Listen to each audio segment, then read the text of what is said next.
Hey, what's going on, guys? This is Coach Tex. Remember, DFW Penguin Basketball, Penguinhoops.com. Hey, today I want to do something a little bit different. I think I'm going to do a few videos and give you guys story time. My own personal events that I've experienced with basketball, which kind of molded me into being able to relate to children so well when it comes to sports.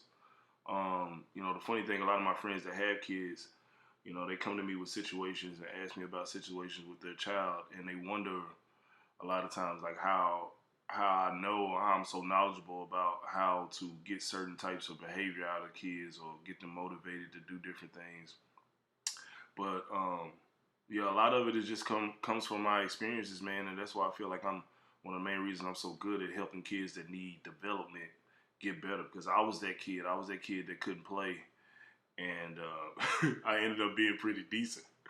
A lot of coaches that do coach, they naturally have talent, so it's hard for them to tell a kid how to get better if they were naturally good at something all their whole lives. So today we're gonna get into my 7th grade basketball story. Okay, 7th grade. Okay, I'm gonna try to make it quick. I don't want to make it too long, but I want to entertain you guys. So, this picture that's up right now is me when I played football. Football was the first organized sport I ever played in my life, and that was in the 6th grade. I had always played football like at the park with buddies or down the street at a school with buddies. Same thing with basketball. But until the 6th grade, I never played organized. I never had anybody. A lot of times I didn't even know um, that existed. Like, I thought only like special kids got to do it, because where I grew up in my neighborhood, you didn't see a lot of guys playing organized sports unless somebody like really like recruited them or they already knew someone, which is basically how it goes. But I didn't really take it serious. I just wanted to play because everybody kept asking me to play sports because I was tall. In the 6th grade, I think I was probably like 5'8", 5'9". But yeah, so let's fast forward to 7th grade. I moved to the DeSoto area from the South Dallas Oak Cliff area, and it was, to me, it was a little bit, at the time, DeSoto was not what it was as far as the dynamic of color.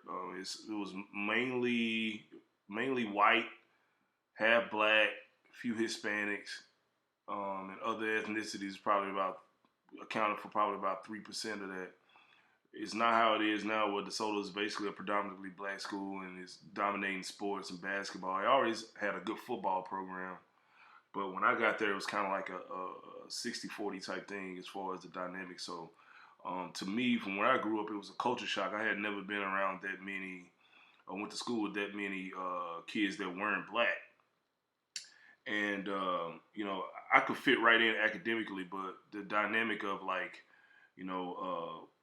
wearing clothing, wearing name brand clothing and stuff, and then making a big deal. It was just a culture shock to me at first, but I got used to it. But let's get right into the basketball story. So I remember when I was like highly anticipating the basketball season, but I had never played organized sports outside. I played in the 6th grade. But I wasn't knowledgeable. I was just a tall guy on the team that got to get rebounds and then I outlet passes. I didn't know anything. I blocked a couple of shots, made a couple of free throws. I can make free throws better than I can make layups, right? So, so I remember the week that athletics switched over from football to basketball. Now, I wasn't in football. I was just waiting on basketball season. So, I remember tryouts started on Monday. I didn't come to school on that Monday for some reason. I forgot why, but I didn't come to school. I think it was something my mom had to do with the family. And then Tuesday I got to school, and it was the second day of tryouts, right? I was going to my regular classes and stuff, and I didn't realize, keep in mind that tryouts is in first period. And I went to my first period class, and at the end of class, my teacher was like, do you know that you swapped out of here for athletics? I was like, no one told me. She was like, yeah, you're supposed to be at tryouts today. I'm like, oh, so I missed the first 2 days of basketball tryouts. just by not knowing what's going on, just by people not telling me, because I don't know why my friends didn't tell me or why I didn't know, but I guess they figured I was, I was just sick or something. I ain't come the first day, and the second day they saw me, in the second period, they're like, man, where were you at? Tex, like, man, what's going on? I thought you was hooping. I'm like, I am. So I showed up to tryouts on the third day. I was already behind. I remember my coach gave me this raggedy basketball, this raggedy jersey. It was like all that was left. And by that time, they had already started putting in plays. I was behind, and it just didn't work out for me. Even though I'm pretty sure, not probably, I was talented enough to play on the 18 because I was like 5'10", 5'11", and I was a wing. I was like kind of like a 3-4, right? I'm going to tryouts, and all the kids, the coaches already know most players from football. This is just how it still goes on to this day. They still know the players from football, and the kids that are supposed to be really good at basketball, coaches already know that. They got an idea. They see them walking through the hall. Other kids talk about them. Just a buzz. So I was a new kid to the school, and they had no idea what I could really do. And in drills, I was trying to figure stuff out. And by the time I figured it out, it was Thursday. And I started kicking butt a little bit on Thursday. I remember that in drills and stuff. But I think they had already made up their mind. They were like, okay, well, we're going to put this kid, since he's pretty good, we're going to put him on B team. Right? So I just remember the whole season, like at practice, I would kick everyone that wasn't like a starter on the 18. Whenever we matched up against the 18, it would be unreal how bad I would dog them out. But it was like the coaches already made up their mind. And this is one thing that I tell my guys. A lot of these coaches, when you're in middle school, man, especially even in the ninth grade, coaches talk to each other and say, okay, well, we can't put all 12 of the good guys that can play on the 18. If I'm the coach for the B team, I'm like, hey, man, you got to at least give me 3 good guys, even though they possibly should be on the A team, right? So I was one of those guys. I was averaging like 20 points a game, maybe more than that, on the B team. So I started to get frustrated because I'm kicking everybody's butt at practice, and I'm not getting moved up. So everybody on the team, A team and B team, is like, hey, like, when y'all gonna move Tex up? Like, we need to move him up. We got to move him up. We playing this team. We got to move him up. We playing our rival team. We got to move him up, right? So, late at the end of the season, I was just getting frustrated. And kids, you should never really do this. Parents, you should never really do this. But I remember I got so upset that I had one of my parents go and talk to the coach about it, because he was coming to the game. He was watching it too, but he was just kind of like, wait your turn. But he could see that it was really bothering me. So he went and talked to the coach about it a little bit. I don't know what was said still to this day. But it was probably like 3 more games left in the season, and then we had the end of season tournament. And, it was like one guy that I was targeting named James. James, if you're watching this, it was one guy I was targeting named James. I knew I was way better than him.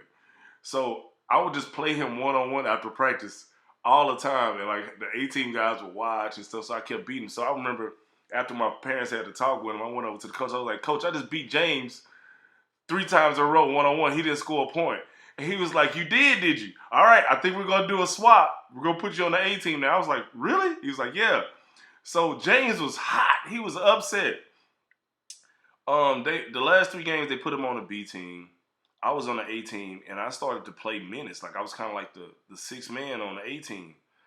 And it worked out for me. And then at the end of the season, they moved James back up to the A team. And from there, it went uphill for the rest of the season. I'm the whole reason I'm making this video, I don't want it to be too long. I don't want to get too deep into the details of everything. But the main reason me making this video, I've told my players, I tell my players this story all the time. It's like, dude, one, knowing your coaches is very important before the start of the sport that you're playing. Being familiar with them, going to their class. You know the basketball coach, you don't have a class with him. Go and speak to him. Say, hey, coach, I know basketball season is around the corner, but hey, I play basketball. I just want you to know who I am. If you need anything, let me know.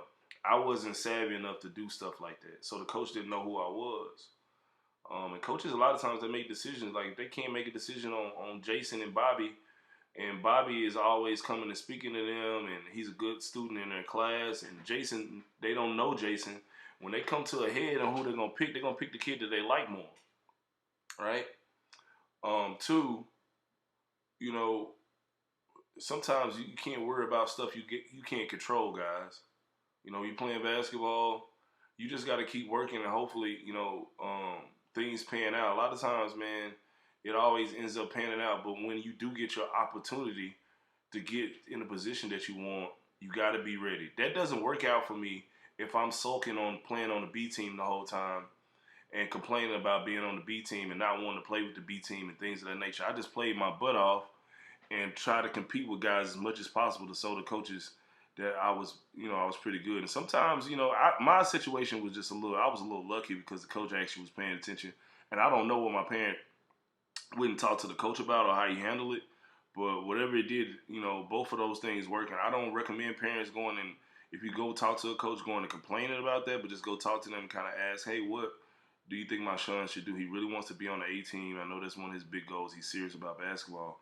What do you think he should do? If you come from that standpoint with the coach, it may work out in your favor. But if you're arguing and complaining to the coach, it may get worse, guys. And then another thing, the last thing on the back end, I want to tell you guys.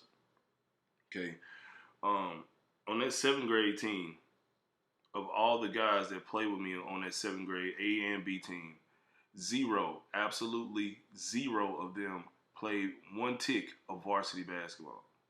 Well, I'm sorry, I take that back. One guy did, but he was a football guy. He played like 10 games his junior season, and then he quit. He ended up playing big-time football at Kansas. But of the rest of the guys, none of them played one tick of varsity basketball. So, man, listen, I know it's really cliche to say hard work pays off, but if you put in the work, okay, you constantly work, you have the right mind space mentally to be able to handle situations in sports, it could help you out greatly. All right, guys, that's pretty much it, man. Like, comment, subscribe. Share this with someone. I hope you guys got a laugh out of it. I hope you got some information. Share this with your son, or daughter, or whoever it may be, and I'll see you guys later.